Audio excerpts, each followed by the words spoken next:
नमस्कार दोस्तों। आज संकल्प ट्यूटोरियल के ऑनलाइन प्लेटफॉर्म पर फिर से मैं संतोष कुमार झा आप सबका स्वागत करता हूं। जैसा कि अपना फाउंडेशन बैच हम लोग चला रहे थे, जिसमें शुरुआत से सारे चैप्टर्स को पॉलिटी के और मॉडर्न हिस्ट्री के मेरे द्वारा आपको मिल रहा है। उसमें सबसे पहला चैप्टर आज जो पॉलिटी का स्टार्टिंग जिसको हम लोग लेके आए एकदम प्रारंभ से, प्रिम्बल जो आपके सामने है। आपने बहुत सारे चैनलों पे प्रिम्बल पढ़ा होगा, बहुत सारे किताबों से पढ़ा होगा, बहुत सारे सोर्स होंगे आपके जहां से आपने प्रिम्बल का अध्ययन किया होगा, स्टडी किया होगा। आज हमारे द्वारा भी आपको प्रिम्बल मिल रहा है। एक बार आप इसे भी देखिएगा और जो भी किसी प्रकार की भ्रम की स्थिति प्रिम्बल के बारे में अगर हो, प्रस्तावना या उद्देशिका के बारे में हो, तो उसे स्पष्ट करिएगा। ये सभी प्रतियोगी परीक्षाओं में महत्वपूर्ण है। किसी भी प्रकार के एग्जाम में आप देखेंगे तो प्रिम्बल एक हाईलाइटेड पॉइंट होता है एग्जाम में पूछने का। सबसे पहले तो आपको भारत के संविधान की जो प्रस्तावना है, इसके बारे में कुछ बेसिक चीजें जाननी है। भारत के संविधान जब निर्माण हुआ था तो संविधान सभा के जितने भी मेंबर थे, उनका प्रस्तावना में आपको झलक दिखेगा। कहने का मतलब उनकी विचारधारा जो थी संविधान को निर्माण करने के लिए, उसमें जो भी उनके मस्तिष्क में एक प्रकार की जो उनका तरीका था संविधान में पॉइंट्स डालने का, कौन से ऐसे पॉइंट्स डाले जाएं जिससे कि भविष्य में सभी प्रकार के लाभ भारतीय जनता को मिले, कानूनी दायरे में रह के वो एक प्रकार की अच्छी जीवन स्तर को जी सके, उसकी जो विचारधारा है वो आपको देखने को प्रस्तावना मिलेगी। इसका कोई भी इसमें कोई संदेह नहीं है कि यदि आप कहें कि संविधान सभा में जितने भी सदस्य थे, उन सभी सदस्यों की विचारधारा की एक झलक या संविधान में है क्या, वो जानने के एक आईना या एक झलक के रूप में अगर आपको देखना है तो प्रस्तावना उसका सबसे पहला आपके पास उदाहरण है। प्रस्तावना हमें सभी प्रकार से संविधान के अंदर जो वर्णित किया गया है, जो व्याख्या किया गया, जो एक्सप्लेनेशन है कॉन्स्टिट्यूशन के अंदर, उसके बारे में टोटल डिटेल में ना करके शॉर्ट फॉर्म में टू द पॉइंट आपको भारतीय संविधान की प्रस्तावना बताती है। किसी भी प्रकार किसी भी बुक को आप देखेंगे तो लिखा गया रहता है, उसके ऊपर का जो सबसे पहला पेज होता है वो अंदर की चीजों के बारे में ही आपको थोड़ा सा आइडिया देती है। तो एक प्रकार का ये सिंबल क्या है, अंदर जो हमारे कॉन्स्टिट्यूशन में जो हमारे लिए बनाए गए हैं, प्रावधान रखे गए हैं, उसकी एक झलक है। तो आइए स्टार्ट करते हैं। आपको इतना तो पता ही होगा, संविधान सभा में जो हमारे द्वारा जो संविधान सभा बनाई गई थी, यानी संविधान में जितने भी मेंबर थे, संविधान सभा में जितने भी सदस्य थे, उसमें उनके द्वारा जो भी प्रस्ताव रखे जा रहे थे, उन प्रस्तावों को जो एडॉप्ट किया गया था, जो एक्सेप्ट किया गया था और भारतीय संविधान में सम्मिलित किया गया, उसके सारे विवरण आपको यहाँ पर देखने को मिलेंगे प्रस्तावना के अंदर। हम दोनों आपके लिए इसलिए लाए हैं क्योंकि जो इंग्लिश में कंफर्टेबल हो, इंग्लिश लैंग्वेज में, उनके लिए भी सामने है, और जो हिंदी लैंग्वेज में कंफर्टेबल हो उनके लिए भी है। दोनों को एक साथ मर्ज करके पढ़ेंगे जिससे कि आपको समझने में आसानी हो। तो संविधान सभा के बारे में मैं थोड़ा बता रहा था, लेकिन अब मैं उस टॉपिक पे इसलिए नहीं जाना चाह रहा हूँ कि आपको मेंबर्स किस प्रांत से कितने आए थे, और क्या क्या किनके किनके द्वारा समिति बनाई गई थी, कौन किस समिति के अध्यक्ष थे, ये सारी चीजें आपको संविधान सभा में पढ़नी है, जो इसके पहले का चैप्टर है, जिसको आप एक क्रमबद्ध तरीके से पढ़ना चाहेंगे तो आपको वो भी वीडियोस अवेलेबल हो जाएगा। अब इसमें हमें ये जानना है कि किस प्रकार से संविधान में प्रस्तावना एक झलक के रूप में हमें दिखती है। ठीक है, तो सबसे पहले देखिए प्रस्तावना में, ये स्टार्ट करते हैं। भारतीय संविधान की जो प्रस्तावना है उसको पढ़ते समय हमेशा ध्यान रखिएगा। सबसे बड़ा मिस्टेक बच्चों के द्वारा यही होता है, जितने भी एस्पिरेंट हैं, यहाँ पर जब हम आते हैं तो यहाँ पर गलती करते हैं। ये इंग्लिश में भी आप देखेंगे तो सेम चीज है। देखिए यहाँ पर लिखा हुआ है वी, ठीक है, WE लिखा हुआ है, वो थोड़ा डिजाइन में लिखा गया है, we the people of India, और यहाँ भी लिखा गया है हम कॉमा लग के भारत के लोग।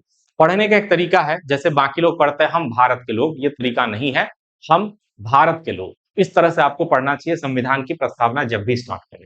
हम क्या बताता है, क्यों ऐसा बोल रहा हूं, इसलिए बोल रहा हूं कि प्रस्तावना आपको सोर्स बताती है। ठीक है, किसकी सोर्स बताती है, भारतीय संविधान की। भारतीय संविधान का स्रोत क्या है, हम। भारतीय संविधान का स्रोत हम है, यानी भारत के लोग हैं। पहला प्रश्न यहीं से बनता है कि भारतीय संविधान का सोर्स क्या है, भारतीय संविधान का स्रोत क्या है। तो भारतीय संविधान का स्रोत हम भारत के लोग हैं, इसे याद रखिएगा। यानी हमारे लिए इसको निर्मित किया गया है और हमारे ही द्वारा निर्मित किया गया है, तो ये आप याद रखिएगा। दूसरा, कभी कभी इसी पॉइंट पे आपसे क्वेश्चन पूछता है कि सर्वोच्च कौन है। ठीक है, हमारे लिए संविधान की प्रस्तावना ये बताती है कि संविधान हमारे लिए है, लेकिन सर्वोच्च संविधान है, ये बात आप याद रखिएगा। ठीक है, सर्वोच्च संविधान मैं देखता हूं तो बहुत सारे, कभी कभी मुझे हंसी आती है कि उसमें जो ऑप्शन होते हैं, राष्ट्रपति, प्रधानमंत्री, संविधान, राज्यपाल, तो बहुत सारे एस्पिरेंट, बहुत सारे अभ्यर्थी राज्यपाल, राष्ट्रपति, ये सब भी टिक मारते हैं। भी इस तरह की चीजें क्यों? क्योंकि ये जो पद है ना, ये पद सृजित किया गया है, ये पद क्रिएट किया गया है भारतीय कॉन्स्टिट्यूशन के अनुसार। आर्टिकल 52 में राष्ट्रपति है, प्रेसिडेंट है, तो आप प्रेसिडेंट बनाते हैं। तो जो प्रावधान जहां लिखा है वो सर्वोच्च होगा ना, कि उसके द्वारा जो बना गया व्यक्ति है वो सर्वोच्च होगा। ठीक है, इसे याद रखिएगा। दो प्रश्न याद रखिएगा। एक, भारत के संविधान का स्रोत क्या है? भारत के संविधान का सोर्स क्या है? तो हम भारत के लोग। ठीक है, क्या? We the people of India, इसे याद रखिएगा। दूसरा, सर्वोच्च कौन है? ठीक है, तो आप याद रखिएगा भारतीय संविधान सर्वोच्च है। अब धीरे धीरे इसी प्रकार से आगे बढ़ेंगे, तोड़ते हुए इसको अच्छे तरीके से जाएंगे, एकदम उधेड़ना है आपको, ये समझ लीजिए। भारत को एक संपूर्ण प्रभुत्व संपन्न, ठीक है, संपूर्ण प्रभुत्व संपन्न, पहले तो इस पॉइंट को ये जानना है आपको, having solemnly resolve to constitute India into sovereignty, यहां पर सॉवरेनिटी, डेमोक्रेटिक रिपब्लिक। ठीक है, तो सबसे पहले आपको क्या समझना है? प्रभुत्व संपन्न। प्रभुत्व संपन्न का मतलब क्या होता है? प्रभुत्व संपन्न का मतलब यह होता है, जिस देश में, जिस राष्ट्र में, देश और राष्ट्र भारतीय संविधान के किसी भी अनुच्छेद में नहीं लिखा गया है, हम अपने आप को समझने के लिए ऐसा बोलते हैं। राष्ट्र या देश में जब वह देश या वह राष्ट्र तभी एक प्रकार से गणराज्य बोलिए या प्रभुत्व संपन्न बनेगा जब उसको अपने हर प्रकार के, यानी बाह्य या आंतरिक, इंटरनल और एक्सटर्नल, किसी भी टाइप के मैटर में, किसी भी प्रकार के मुद्दे में प्रभुत्व संपन्न हो, खुद से अपने आप से क्या हो, आत्मनिर्भर हो, किसी भी प्रकार का निर्णय लेने का। यानी यदि आपको नीतियां बनानी हो, किसी दूसरे देश के साथ कोई संबंध बनाना हो, किसी दूसरे से देश के साथ आपको संबंध समाप्त करना हो, तो अलग से किसी संस्था, किसी शिष्टमंडल या किसी राष्ट्रमंडल या किसी भी प्रकार के तीसरे देश से आपको पूछने की आवश्यकता न हो। यानी आप स्वयं में आत्मनिर्भर हैं अपने निर्णय को लेने का, उसे कहते हैं प्रभुत्व संपन्न। ठीक है, हम भारत के लोग भारत को एक संपूर्ण प्रभुत्व संपन्न, मतलब पूरी तरह से अपने ऊपर डिपेंडेबल, ठीक है, किसी तीसरे देश की हमें आवश्यकता नहीं है। किसी विवाद में मध्यस्थता हो तो मध्यस्थता करने के लिए हमें तीसरे देश की आवश्यकता नहीं, हम खुद अपने स्तर पर जो मुद्दे होंगे उसे सॉल्व कर सकते हैं। ये हो प्रभुत्व संपन्न का मतलब। समाजवादी, अंतनिरपेक्ष और लोकतंत्रात्मक। समाजवादी, इसको आपको अलग से पढ़ना है। ठीक, को क्या करेंगे हम? समाजवादी को कैसे समझेंगे? समझिए, दो प्रकार के विचारधारा शुरुआत से, ठीक है, आज से नहीं, शुरुआत से, समाजवादी और एक मार्क्सवादी। मार्क्सवादी, समाज में दो प्रकार की विचारधारा शुरुआत से चलती है। आई होप आपको ये कम दिख रहा हो, इसलिए मैं थोड़ा इसको मोटा कर दिया। समाजवादी और मार्क्सवादी, दो प्रकार की विचारधारा शुरुआत से चलते हुए आती है समाज में, जो भी और सारे राष्ट्र हैं और सारे नेशन हैं। हमारे यहाँ कौन सी व्यवस्था है? समाजवादी। समाजवादी के पहले आप मार्क्सवादी समझिए। मार्क्सवादी का मतलब होता है जिस देश में समानता लाने के दो तरीके हैं, एक है समाजवादी व्यवस्था से, एक है मार्क्सवादी। मार्क्सवादी व्यवस्था क्या होती है? मार्क्सवादी व्यवस्था का मतलब है किसी देश में सभी प्रकार के जितने भी अमीर और गरीब, दो मिडिल क्लास, तीन टाइप के लोग रह रहे हों, अमीरों का जो एक प्रकार का जो धन हो या उनको जो सुविधाएं मिली है, उस सारी सुविधाओं को एक आयाम पर रख दिया जाए। नेतृत्व करने वाला कोई व्यक्ति होगा और वो सारे अमीरों से जितने भी धन हो, जो भी उनके पास अवसर हो, जो भी उनके पास और सुविधाएं हो, उन सब को एक स्थान पर रख दे और वो सब में इक्वल बढ़ जाए। और ये कार्य हो किस पर? बलपूर्वक। ठीक है, कह सकते हैं बंदूक की नोक पर। अगर ये कार्य किया जाता है और सब में समानता लाने का प्रयास किया जाता है, उन सारे धनों को बराबर बराबर हर गरीबों में बांट दिया जाए, तो ये जो बलपूर्वक कार्य किया गया, रातों रात करके लोगों में समानता लाई गई, इसे मार्क्सवादी व्यवस्था कहते हैं। दूसरा होता है समाजवादी। समाजवादी का अर्थ यह हुआ कि ऐसी नीतियां, ऐसी कल्याणकारी योजनाएं बनाना जो समय के साथ धीरे धीरे निरंतर उस गरीब तबके, जो समाज की मुख्य धारा से टूटे हुए, मुख्य धारा से हटे हुए लोग हैं, उनको पर्याप्त रूप से धीरे धीरे मिले, उनको उन नीतियों का, उन कल्याणकारी योजनाओं का धीरे धीरे लाभ हो और उनके जीवन स्तर में सुधार आए। इस प्रकार की व्यवस्था को समाजवादी व्यवस्था कहते हैं। तो भारतीय संविधान में समाजवादी व्यवस्था है और इसी के अंतर्गत आप देखेंगे भारत सरकार या प्रदेश सरकार, हर जगह की प्रदेश सरकार रह रहकर समय समय पे नई नई नीतियों का और नए नए योजनाओं का क्रियान्वयन करते रहते हैं। देखेंगे तो आप, ये आपको दिखेगा। क्यों? क्योंकि हमारे यहाँ समाजवादी व्यवस्था है। आई होप आपको प्रभुत्व संपन्न, समाजवादी व्यवस्था दोनों समझ में आ गई हो। पंथ निरपेक्ष का अर्थ है, पंथ निरपेक्ष में सीधे सीधे बात यह है, जो राष्ट्र होगा, राष्ट्र का मतलब जो देश होगा या सरकार होगी, सरकार किसी भी प्रकार के समुदाय, किसी भी प्रकार के पंथ, किसी भी प्रकार के धर्म की व्याख्या या धर्म का समर्थन नहीं करेगा। ठीक है, क्योंकि हमारे यहाँ बहुत सारे धर्मों के, बहुत सारे समुदाय, बहुत सारे वर्गों के लोग रहते हैं और सबके जीवन जीने का अपना तरीका है, अपना एक सिस्टम है। किसी भी प्रकार के सिस्टम को वो अच्छा कह के और किसी भी प्रकार के सिस्टम को बुरा कह के संविधान में समर्थन कुछ ऐसा पॉइंट रखा जाए उस वर्ग के लिए, ऐसी चीजें नहीं है। पंथ निरपेक्ष का ही अर्थ यह है कि किसी भी प्रकार के समुदाय, समूह या धर्म का समर्थन संविधान नहीं करता है और न ही विरोधक है। ये भी जानिएगा, विरोधक भी नहीं है, ना समर्थन करते हैं ना विरोध करते हैं। जिसे जिस प्रकार के जीवन को जीने की उनका सिस्टम बना हुआ है, उनके समुदाय, उनके वर्ग, उनके धर्म में, वो उसका पालन कर सकते हैं। पंथ निरपेक्ष का अर्थ यही है। संविधान किसी को भी, किसी भी विशेष पंथ को कभी भी अपने तरीके से जीवन जीने के लिए बाध्य या जीवन जीने के लिए रोकता नहीं है। इसे आप याद रखिएगा। पंथ निरपेक्ष का अर्थ यही है। लोकतंत्रात्मक, डेमोक्रेटिक, इस मामले में हम लोग सबसे, एक प्रकार से आप कह सकते हैं डेमोक्रेटिक रिपब्लिक गणराज्य अभी आएगा, तो डेमोक्रेटिक मामले में सबसे बड़ा हम लोग लोकतांत्रिक देश है। हमारे यहाँ लोकतंत्र व्यवस्था पूरी दुनिया में जितनी बड़ी है उतनी बड़ी कहीं नहीं है। अभी आपने कुछ दिन पहले देखा होगा, इलेक्शन हुआ है और नई सरकार का गठन हुआ है। तो इतने बड़े पैमाने पे वोटर्स, इतने बड़े पैमाने पे पोलिंग बूथ, इतने बड़े पैमाने पे जो इलेक्शन कमीशन का कार्य था, अभी तक किसी और देश में नहीं हुआ है। बहुत सारे वर्ल्ड रिकॉर्ड हमारे द्वारा, हमारे यहाँ बनाया गया है अभी के इलेक्शन में। उसे भी आपको करंट में पढ़ने की जरूरत होगी, करंट अफेयर में। तो ये जो हमारी सबसे बड़ी शक्ति है लोकतंत्रात्मक व्यवस्था, यानी हम अपने यहाँ हर 5 साल पे अपने द्वारा प्रतिनिधित्व करने वाले सदस्यों को चुनते हैं। प्रतिनिधित्व करने वाले में हमारा सांसद भी होते हैं, विधायक भी होते हैं, ग्रामीण स्तर पे प्रधान भी होते हैं। सबसे शुरुआती पंचायती राज व्यवस्था पढ़ाऊंगा तो उसमें आपको बताऊंगा। शुरुआती पाठशाला है लोकतंत्रात्मक की, राजनीति की सबसे शुरुआती पाठशाला क्या है? पंचायती राज।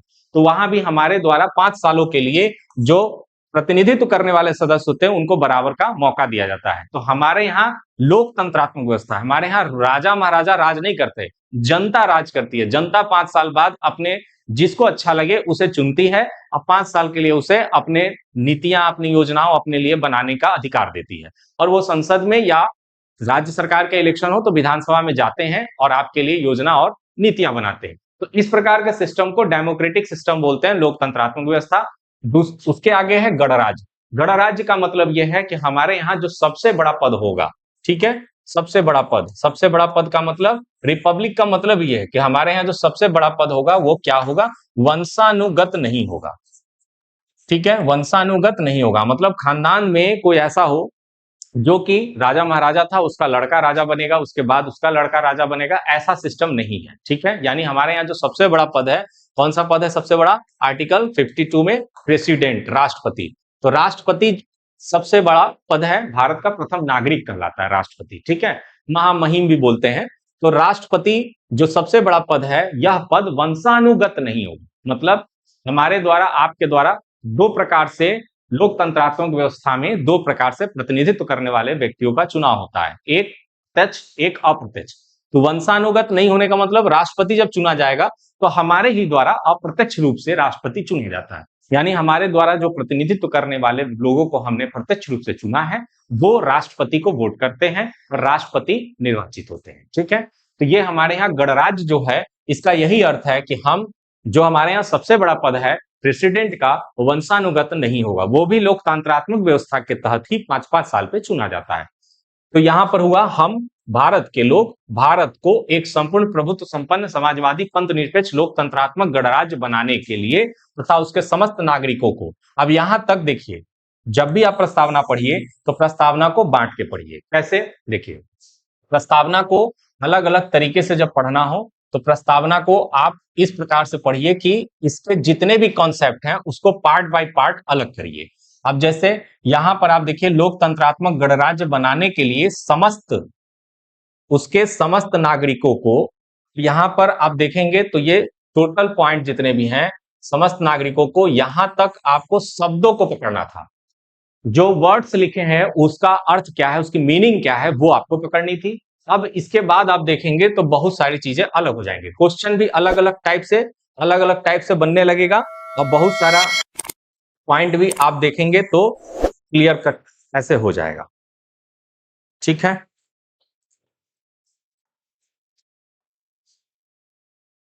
सर ये तो देखिए कहाँ गायब हो गया।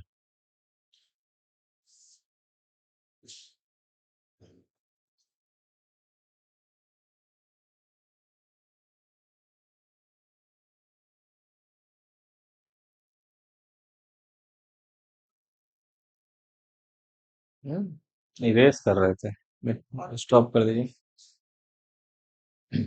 हम्म, इरेज कर रहे थे।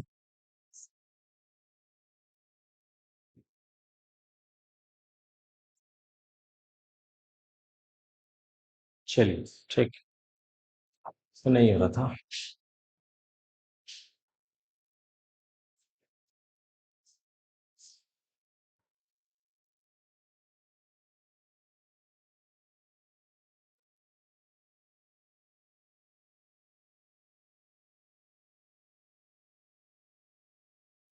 चलिए थोड़ा सा डिस्टरबेंस हो गया था। अब यहाँ पर देखिए सामाजिक, आर्थिक और राजनीतिक न्याय, विचार, अभिव्यक्ति, विश्वास, धर्म और उपासना की स्वतंत्रता। अब इसमें आएंगे तो देखिए, republic and secure to its citizen, justice, social, economic and political. जब भी आप यहां भी देख सकते हैं, यहां भी देख सकते हैं, इंग्लिश में भी आपको समझ में आ जाएगा, बहुत अच्छे तरीके से इंग्लिश में बनाया गया है। जस्टिस की बात हो रही है, कितने टाइप की, यहां पर देखिए न्याय की बात हो रही है, कितने टाइप की, सामाजिक, आर्थिक और राजनीतिक, तीन टाइप की न्याय की बात हो रही है, तीन प्रकार के न्याय की बात है, इसे आप एकदम रट्टा मार लीजिए। दूसरा, विचार, अभिव्यक्ति, विश्वास, धर्म और उपासना की स्वतंत्रता, कितने टाइप की स्वतंत्रता की बात हो रही है, तो विचार, अभिव्यक्ति, विश्वास, धर्म और उपासना की स्वतंत्रता, यानी पांच प्रकार के स्वतंत्रता की बात है। ठीक है, पांच टाइप के स्वतंत्रता की बात है। और देखिए, creative republic to secure to all its citizen justice, social, economic और पॉलिटिकल। ठीक है, कितने प्रकार की न्याय हो गई, तीन प्रकार की। Liberty of thought expression, belief, faith and worship, liberty कितनी हो गई, तो thought expression, belief, faith and worship, पांच टाइप की। इक्वालिटी की बात हो रही है, समानता की बात हो रही है, कितनी, opportunity and promote to among them all fraternity. यहाँ पे देखिए समता या समानता, बात एक ही है। प्रतिष्ठा और अवसर, दो प्रकार की समानता, पांच प्रकार के क्या, स्वतंत्रता, और तीन प्रकार के क्या हो गए आपके, न्याय। यानी जस्टिस हो गए तीन टाइप के, और पांच टाइप के हो गए आपकी लिबर्टी, और दो प्रकार की हो गई आपकी इक्वालिटी, समानता। ये तीन बात आपको याद रखनी है। अब इन्हीं तीनों में से आपको प्रश्न पूछेगा, दो टाइप से प्रश्न पूछते हैं, याद रखिएगा। कितने प्रकार की न्याय की बात प्रस्तावना में कही गई है, तो तीन प्रकार से। उसके बाद न्याय से ही क्वेश्चन बनेगा, इसी को आगे पीछे राजनीतिक, सामाजिक और आर्थिक सही क्रम में बैठाइए, ऐसे प्रश्न पूछ देगा। तो दो प्रकार से इसको याद रखना है, एक तो कितने टाइप के हैं न्याय, कितने टाइप के स्वतंत्रता, कितने टाइप के समानता, और एक आपको याद रखना है, शेड्यूल याद रखना है, किस क्रम में ये प्रिम्बल में डाले गए। तो ये यहाँ पर आपको समझ में आना चाहिए। ठीक है, दूसरी एक और अच्छी बात बताता हूं, सामाजिक, आर्थिक और राजनीतिक न्याय। ठीक है, अब आप देखेंगे तो बहुत सारी चीजें यहाँ पर बताई गई हैं, जो आगे प्रस्तावना के हेडिंग्स में आपको मिलेंगे, आर्टिकल में आपको मिलेंगे। अव्यक्ति, विश्वास, धर्म और उपासना की स्वतंत्रता, जब आर्टिकल 19 आप पढ़ेंगे तो किस प्रकार की स्वतंत्रता है वो आप देखेंगे। ठीक है, यानी ये टोटल फंडामेंटल राइट्स के बारे में बताया गया। फंडामेंटल राइट 12, आर्टिकल 12 से लेकर आर्टिकल 35 तक है, आपने पढ़ा होगा तो पढ़ा होगा, उसके बारे में आपको यहाँ दिखेगा। यानी इससे पता चलता है प्रिम्बल में फंडामेंटल राइट्स को एक्सप्लेन किया गया, इसका मतलब कितना पावरफुल सेक्टर है, कितना पावरफुल पॉइंट है कॉन्स्टिट्यूशन में फंडामेंटल राइट, जिसको प्रिम्बल में ही शो किया गया, ये देख लीजिए। ठीक है, अब इसके आगे, प्राप्त करने के लिए तथा उन सब में व्यक्ति की गरिमा और राष्ट्र की एकता और अखंडता सुनिश्चित करने वाली बंधुता बढ़ाने के लिए दृढ़ संकल्प होकर अपनी संविधान सभा में तारीख 26 नवंबर 1949 को संवत, ये डेट दिया गया है, इस संविधान को अंगीकृत मतलब स्वयं से पहले हाथ में लिया, फिर अधिनियमित मतलब लागू कराया, और आत्मपीड़ित मतलब बलपूर्वक नहीं, आत्मा के साथ मतलब पूरी तरह से एक्सेप्ट करते हैं। ये तीनों का मतलब ये है। अंगीकृत मतलब संविधान सभा में जब इसको दिया जा रहा था लोगों को 26 नवंबर 1949 को, तो सबसे पहले जो संविधान सभा में मेंबर थे, टोटल मेंबर कितने थे संविधान सभा में, 284। ठीक है, इसको याद रखिएगा। टोटल मेंबर सेलेक्टेड थे 299, लेकिन संविधान बनाते बनाते 2 साल 11 महीने और 18 दिन में, 2 साल लगे थे ये समय, 2 साल 11 महीना 18 दिन लगा था। इतने में 15 लोग डेथ कर गए, 284 लोग का हस्ताक्षर संविधान में संविधान के मूल प्रति में, संविधान के ओरिजिनल कॉपी में हुआ था। तो ये 284 लोगों ने क्या किया, संविधान को अंगीकृत किया, मतलब संविधान के उस भाग को पकड़ा। संविधान की बुक जो है, अंगीकृत का मतलब यही है, अधिनियमित मतलब लागू हो रहा है, और आत्मकृत का मतलब हम आत्मा से एक्सेप्ट कर रहे हैं, ये नहीं कि किसी के द्वारा बलपूर्वक हमें दिया गया था।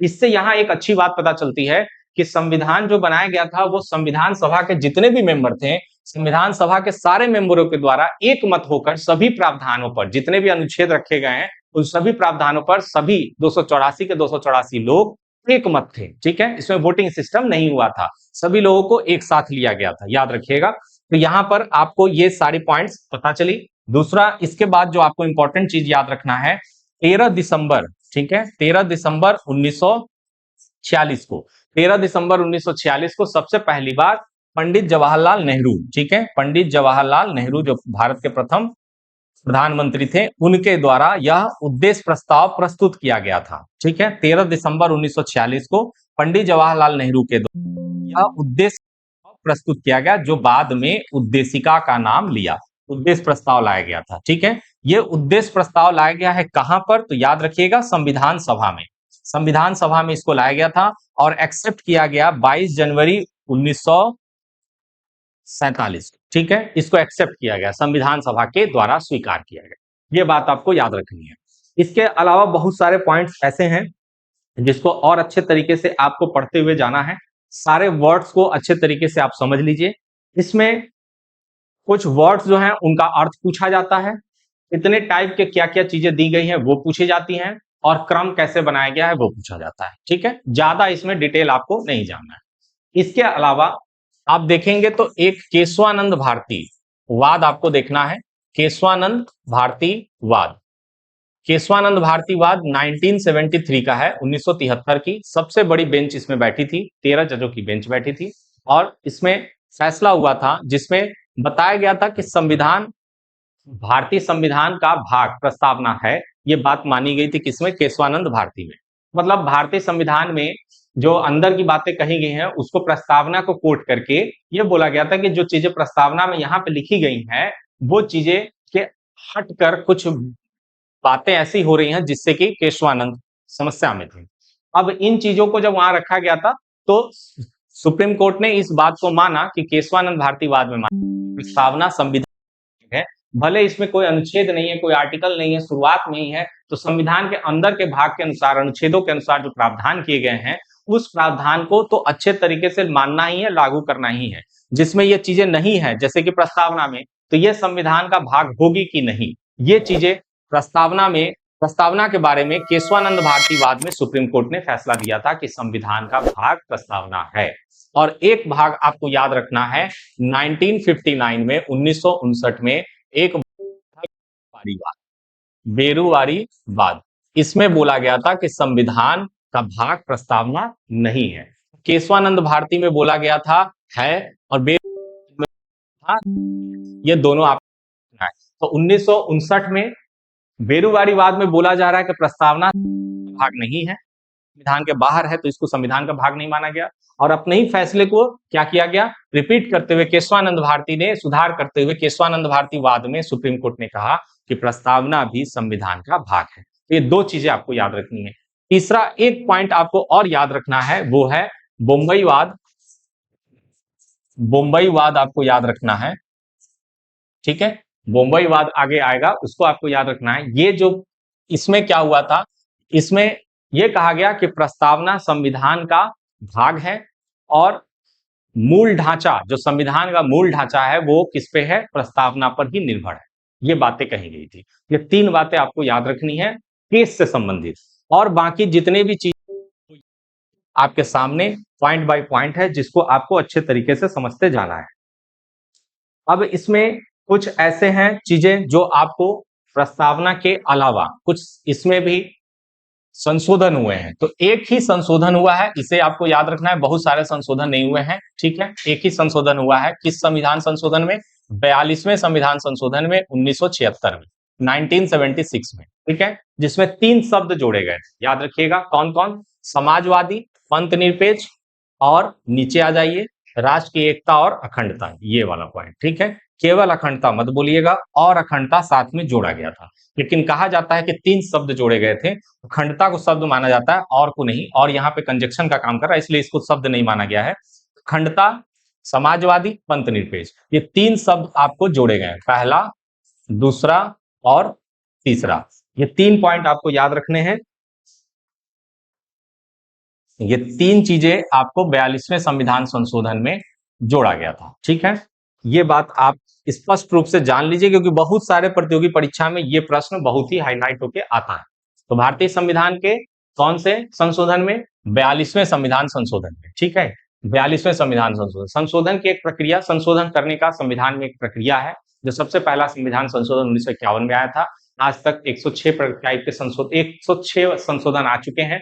तो हम अपने भारतीय संविधान में जो भी प्रावधान रखे, ऐसा नहीं है कि उसको एक इमोशनल रूप से, भावनात्मक रूप से एक्सेप्ट करते हैं। अगर कहीं आने वाले समय में परिवर्तन दिखता है और समस्या दिखती है तो हम संशोधन भी कर सकते हैं। आगे जाके इसको पढ़ेंगे आप, आर्टिकल 368 में, 368 में संविधान के अंदर संशोधन की सारी प्रक्रियाओं का विवरण है। ठीक है, आगे जाएंगे तो आप इसको पढ़ेंगे। तो ये टोटल आज का डिटेल आपको संविधान के प्रस्तावना के बारे में था। प्रस्तावना बोलिए, उद्देशिका बोलिए, प्रिम्बल बोलिए, सब एक ही बात है। ठीक है, और कैसे वो क्या बना था उसके बारे में आपको यहाँ पे बताया गया। इसमें मेन सबसे बड़ी चीज क्या थी?